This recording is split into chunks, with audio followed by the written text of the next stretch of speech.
Қайырлы күн. Бүгін мен картоп жайлы айтатын боламын. Міне менің картоптарым шықты. Осылардың бәрін көміп шығамын. Мен картошканы 2 рет көміп шықтым. Мына видеода көрсетіп тұрғандай, бұл бірінші көмілуі. Көмген кезде бұны сәл жер ылғал болса өте жақсы болады. Бұл картошканы да негізі азықтандыру керек. Азықтандыру үшін ең бізге керек зат ол нитромофос. Нитромофос берген өте жақсы. Мен мына жерде алдыменен нитромофосты кішкене мөлшерде сеуіп, содан кейін осындай топырақтарды үйіп көміп шықтым. Ал енді мына жерде мен екінші рет картошкаларды көміп шығып жатырмын.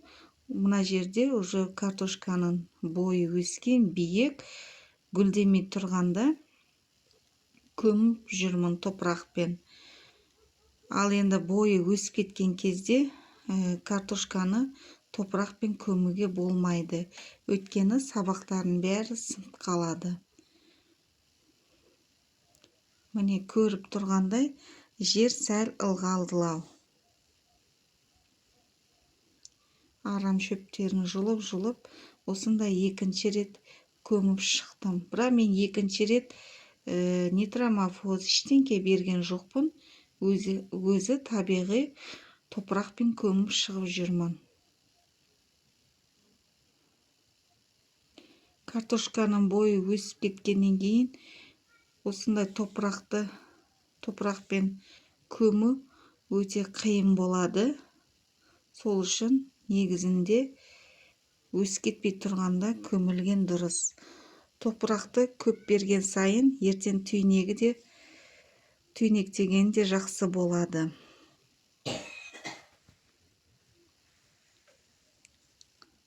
Міне мен осылай етіп бәрін көміп шықтым топырақтарды.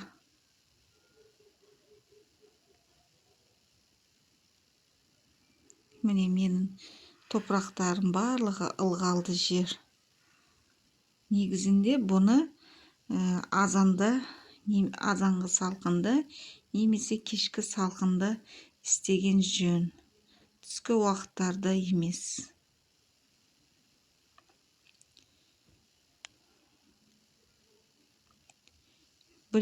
Картошканың бір-екі жеріне жұқ түскен, колоритский жұқ дейді ғой, сондай қоныс. Мен қазір оларға дәрі сеуіп шығамын бірден. Қазір оларды көрсететін боламын. Колоритский жұққа мен 2-3 рет уже дәрі септім. Сонда да ол түсе береді. Негізі ол жапырақтарды жеген кезде біздерге өнім бермейді картоп. Сол үшін алдын ала жаңағы қонысқа қарсы дәріні уақытылы сеуіп жүру керек. Мына картоптың жапырағын бәрін жеп қойған кезде ешқандай өнім ала алмаймыз. Сол үшін барлығын уақытында сепкен дұрыс. Қазір мен су дайындап аламын. Менде мына жерде 10 литр суға осындай химикат базардан алғам сатып, арнайы осы қонысға қарсы осыны сеуіп жүрмін. Қазір бәрін себемін. Жақсылап араластырып. Менде мына жерде жылы су. Негізі жылы суға жақсы ериді бұлар.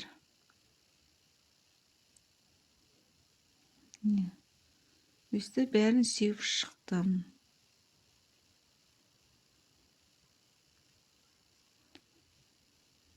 Зиянкестерден алдын алған дұрыс. Картоп гүлдемей тұрғанда бәрін осылай жұқтарды, қоныстарды құртып алу керек. Әйтпесе ешқандай өнім ала алмаймыз картошкадан. Міне видеода көріп тұрғандай мен топырақтарды көміп шықтым. Осы көмілген жерден суды сол жерден жүргізетін боламын. Су сол жерден жүреді. Міне мен әлі картошкам ешқандай гүлге отырған жоқ. Бәрін алдын ала дайындап, гүлге дейін дайындап қоюым керек. Картошка гүлдеген кезде бұның арасына кіріп те болмайды. Тек қана су беріп отырамыз.